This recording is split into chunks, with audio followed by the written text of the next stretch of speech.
मित्रों, देश अपने स्वतंत्रता के 80वें वर्ष में प्रवेश कर चुका है। विगत स्वतंत्रता दिवस पर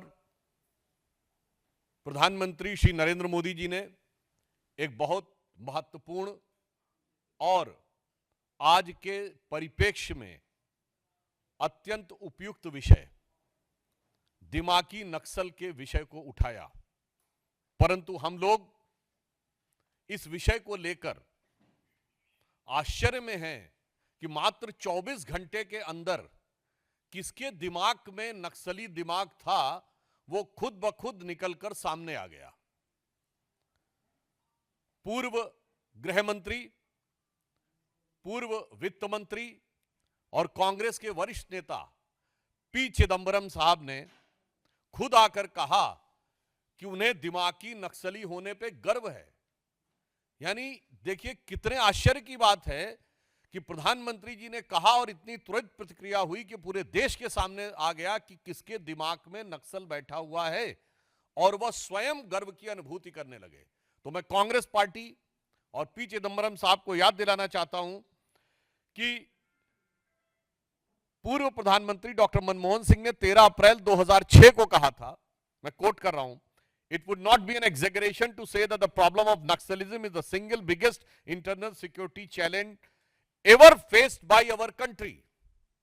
अर्थात उन्होंने कहा कि इसको कहने में अतिशयोक्ति नहीं होगी कि नक्सलवाद का खतरा भारत के इतिहास में आज तक आंतरिक सुरक्षा के लिए उत्पन्न सबसे बड़ा खतरा है।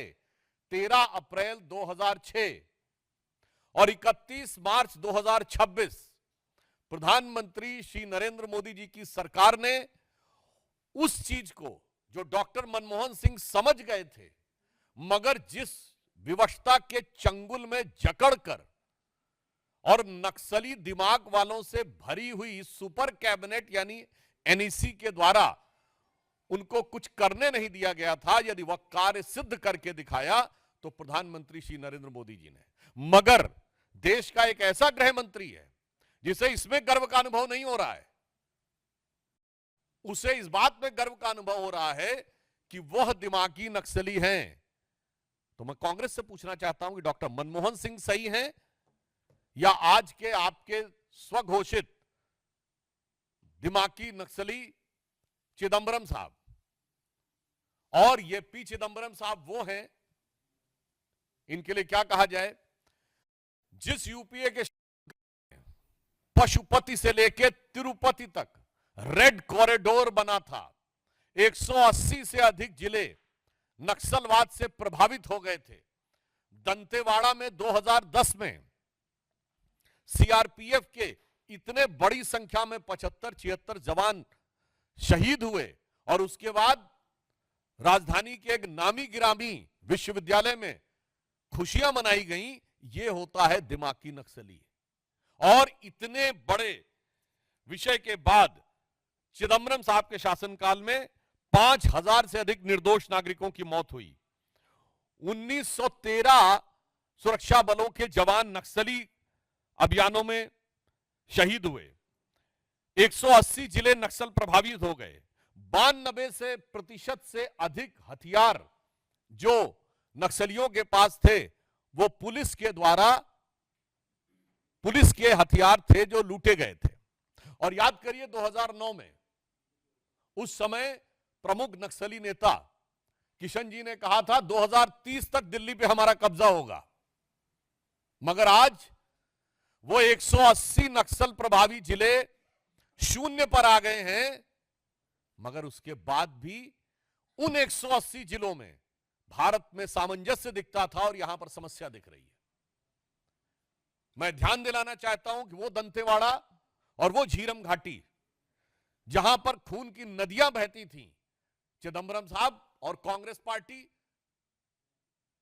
राहुल गांधी जी आंख खोलकर देखिए और कान खोलकर सुनिए, तब आपको वह देश अच्छा लगता था। और आज गृह मंत्री अमित शाह जी के कार्यकाल में यह परिस्थिति बनी है कि बस्तर में लगातार 2 साल ओलंपिक हुए हैं। ये सौहार्दपूर्ण, सकारात्मक और युवा ऊर्जा का प्रतिनिधित्व करता हुआ बस्तर अच्छा नहीं लगता है। अभी मात्र कुछ दिन पहले नेशनल हैंडलूम डे के ऊपर रायपुर में ट्राइबल एरियाज के युवकों के द्वारा हैंडलूम कपड़ों का को रैंप पे वॉक किया गया। ये ट्राइबल युवा का यानी ट्राइबल जेनजी का रचनात्मक प्रदर्शन अच्छा नहीं लगता था, और वो अच्छा लगता था। ये है दिमागी नक्सल जो इन लोगों के दिमाग में बैठा हुआ है। और इतना ही नहीं, इस समय 1800 से अधिक बैंक की ब्रांचें खुलना उस क्षेत्र में, 1200 से अधिक एटीएम खुलना, 6000 से अधिक मोबाइल के टावर लगना ताकि राष्ट्र की मुख्य धारा के साथ वो विकसित हो जाएं, 22 लाख लोगों को आयुष्मान भारत कार्ड उपलब्ध हो जाना ताकि वह युवा अपनी ऊर्जा का सही दिशा में प्रयोग कर सके। यह दृश्य जिसको खराब लगता है वो वास्तविकता में दिमागी नक्सल है।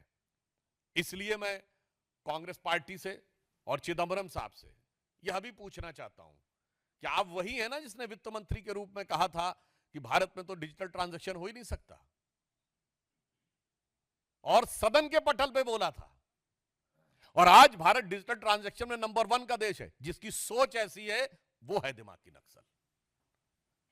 और मैं ये भी कहना चाहता हूं, वो लोग जो कहते हैं कि संसद से समाधान नहीं निकलेगा, सड़क से समाधान निकलेगा, वो है दिमागी नक्सल। जो ये कहते हैं कि संसद में रेजिस्टेंस से चीजें तय होंगी, वो है दिमागी नक्सल। और ये यूपीए सरकार की super cabinet national advisory council के सदस्य रह चुके हैं।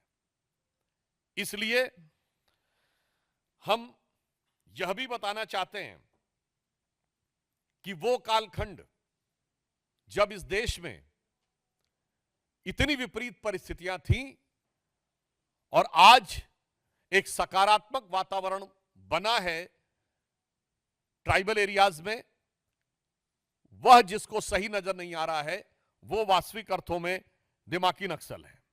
और मैं यह भी बताना चाहता हूं कि एक दौर में जब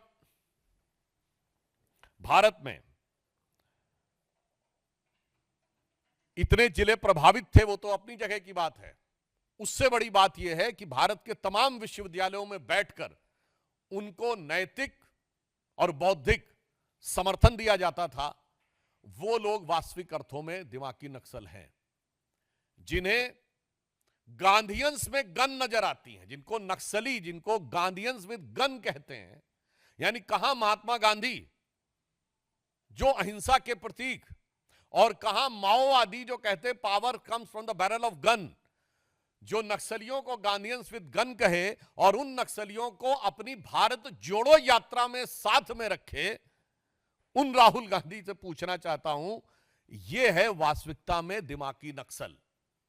और इसीलिए हम यह भी कहना चाहते हैं कि चिदंबरम साहब हो या कांग्रेस पार्टी, ये वही लोग हैं जिनको एक विशेष प्रकार की चीज में अलग लगाव नजर आता है और दूसरे प्रकार की चीज में दुराव नजर आता है। मैं उदाहरण के लिए बोलना चाहता हूं, प्रधानमंत्री श्री नरेंद्र मोदी जी ने इन्वायरमेंट के लिए काम करने वाले उन लोगों को सम्मानित किया है, जैसे कर्नाटक की रानी गौड़ा जिन्होंने 1 लाख से अधिक वृक्ष लगाए, एक अन्य कर्नाटक की महिला जिनको वृक्ष माता कहा जाता है।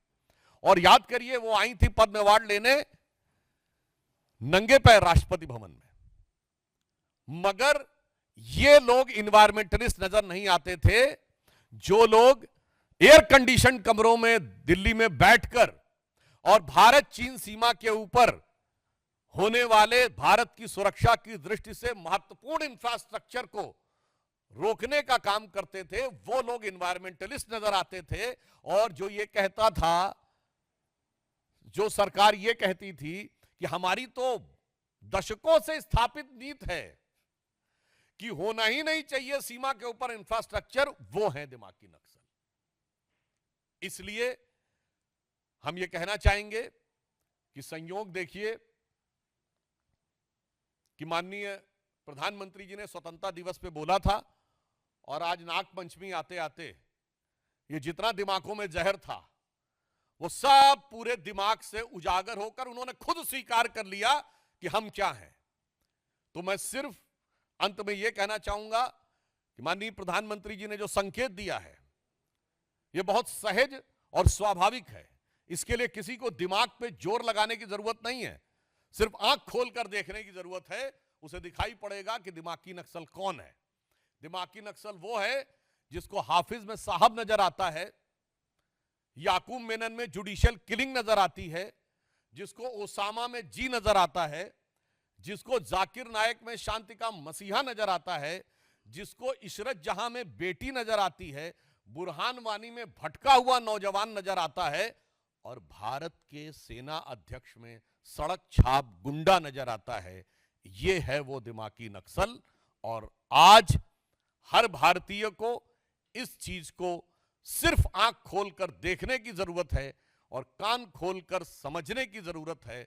स्वतः समझ में आ जाएगा और उन लोगों ने जब स्वयं स्वीकार कर लिया है तो हमें लगता है अब किसी प्रकार का कोई संदेह या किंतु परंतु किसी देशवासी के मन में नहीं रह गया है कि जो माननीय प्रधानमंत्री जी ने कहा था कि कांग्रेस अब मुस्लिम लीगी माओवादी कांग्रेस हो गई है, तो अब उन्होंने खुद कह दिया है कि वो सिर्फ मुस्लिम लीगी माओवादी कांग्रेस नहीं बल्कि दिमागी नक्सल कांग्रेस भी हो गई है। ये उन्होंने स्वयं स्वीकार कर लिया है। मित्रों, इस विषय से जुड़े सभी प्रश्न आमंत्रित हैं।